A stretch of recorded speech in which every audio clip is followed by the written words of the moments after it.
Yo, it's been a while since I've been on the camera. Multiple reasons. I've just been dealing with some shit. One of the main reasons that I went away for a while is that I was kind of tired of Who's Your Best Friend. Still kind of am. Not to say that I'm done with it completely. I'm just trying to test out new content, see what sticks on the wall, and see what you guys enjoy too. I'm not going to stop it. I mean, next video is most probably 80% going to be Who's Your Best Friend. But yeah, just saying, it's not gonna stop. Yeah, so like I said, I'm gonna try some new content that's not really hyper focused, like which character makes a good friend or that type of thing. More of a conversational style type videos where you can have a back and forth between you guys, you know, because you know I like that back and forth. And one of the things that I did want to talk about, that I've been wanting to talk about for a really long time, is one of my favorite episodes from Samurai Jack. That episode being Jack and the Bounty Hunters.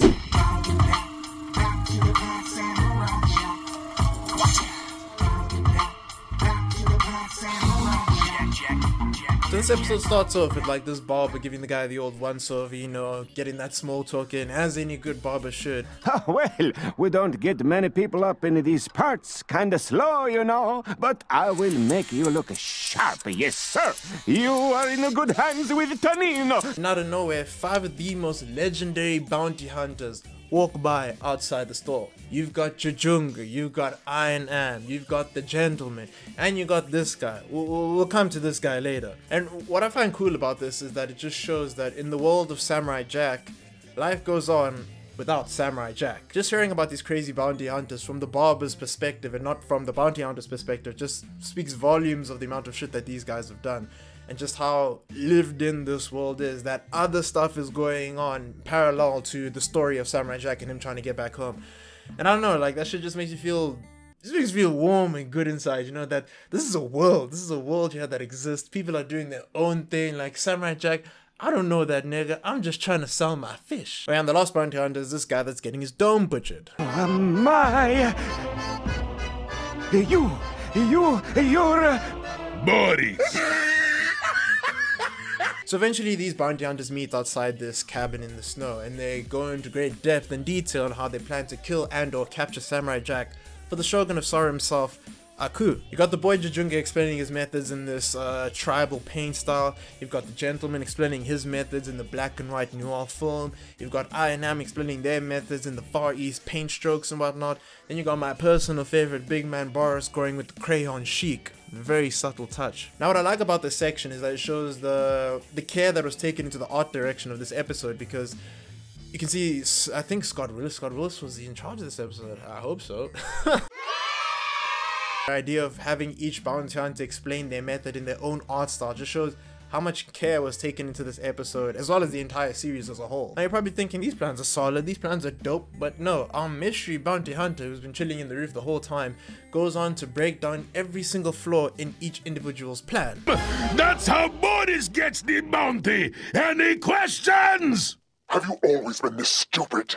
Yes! What? You've underestimated your opponent. You have no idea what you're up against. And it doesn't end there. Our masked bounty hunter reveals himself to be a woman, and not just any old woman. It's the princess of the Andaluvians, a kingdom of people that mean nothing in the grander scheme of things, and I'll get to that later. She goes on to tell these legendary bounty hunters that all of them ain't shit, and the only way that they can capture Jack is if they put all their plans together, and if she gets the bounty to herself. Now, as you'd expect, everyone's like, fuck you, you're not getting the bounty to yourself.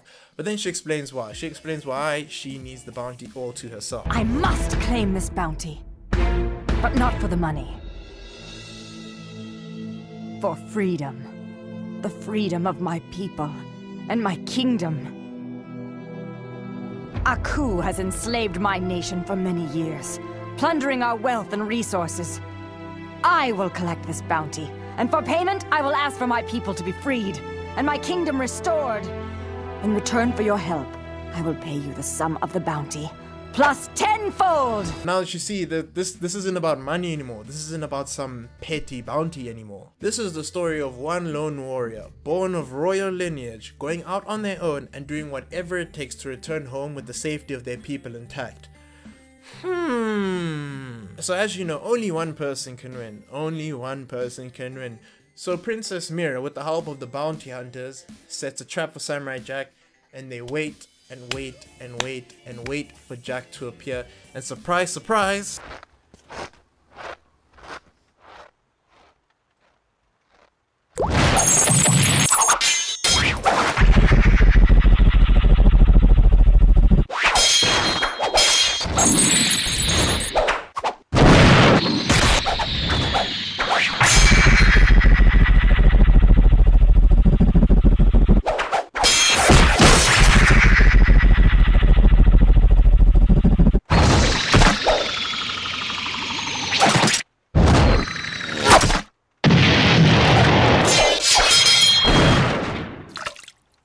in 32 seconds, this man undid an entire episode's worth of planning.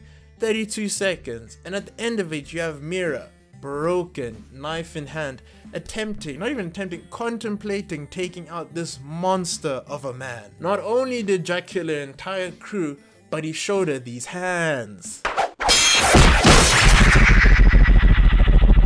For me, this is storytelling. This is amazing because it just goes to show that no matter how much preparation and planning Princess Mira went through, she was never ever ever going to beat Jack. Which means that her people will remain slaves. No matter what she did, her people were going to remain slaves.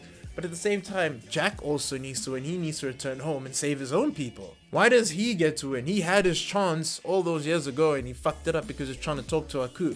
Why does he get to win? Why does Mira get to lose? She had the planning, her cause is noble, her cause is just, she just needs to bring Jack to her crew to save her people. For me, this episode makes you think about so many other things after it's done, and that's why I think it's so good. It shows you that you could have all your affairs in order, all your T's crossed, all your I's dotted, it's still never good enough. It shows you that there's rarely ever a thing such as good guy versus bad guy, and more of just a battle between beliefs. The greatest thing about visual storytelling is that the storyteller can present questions, scenarios, and concepts that challenge the viewer's ideologies and notions they perceive to be set in stone. And this episode, I can't speak for everyone else, but I believe this is a very good example of one out of many different ways to tell a good story. But with that being said, what do you consider a good story, whether it be in a cartoon, an anime, or a live action movie or series or short film? What do you consider as a good story? Are you a person that just likes to switch off and coast when they're watching something like a Transformers or something? Or you're a person that constantly likes to be challenged when watching something where you always have to be engaged in what you're looking at? Or do you like somewhere in between? Let me know down below and I'd like to have a conversation with you guys about that. Let me know if you enjoyed this type of content, if you enjoyed this video. Make sure you finish that like button, subscribe if you're new, and make sure to check out my Patreon if you're interested in keeping this show afloat and also helping out the other animations as well. So until next time, never ever ever grow up, and I'll check.